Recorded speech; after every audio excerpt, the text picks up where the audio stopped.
Alright, we're looking at Acts chapter 18 now, and in this chapter we see a couple people come on the scene for Paul, Aquila and Priscilla, which was sort of this husband-wife team we see throughout his ministry.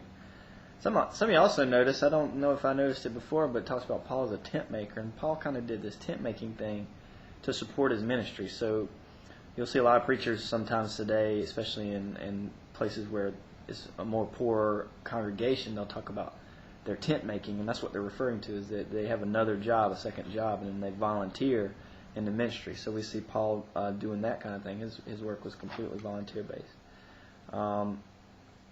He sort of gets mad at the Jews at this point because they keep trying to kill him. So he goes on to he sort of makes this decree he's going to only focus on the Gentiles. But we see Christ coming to him in a dream and sort of helping him as he thinks about that and pushing him back. Something very interesting. 18:18, we see this holy haircut that Paul does. So at the end of his ministry in in Corinth, which by the way is where Corinthians comes from.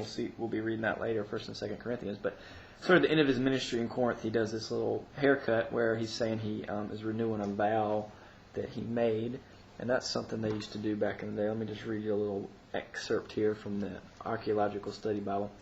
People in Paul's day typically cut or shave their hair after following through on a vow.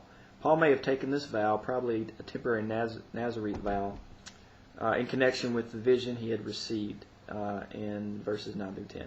If so, cutting his hair may have been an act of thanksgiving for his protection and for the positive response of the Corinthians to the gospel. So that's sort of the idea there, is that maybe he made a vow with Jesus after seeing the vision, and because of the protection that Jesus did give him, the vow is sort of fulfilled, and it was a temporary type vow.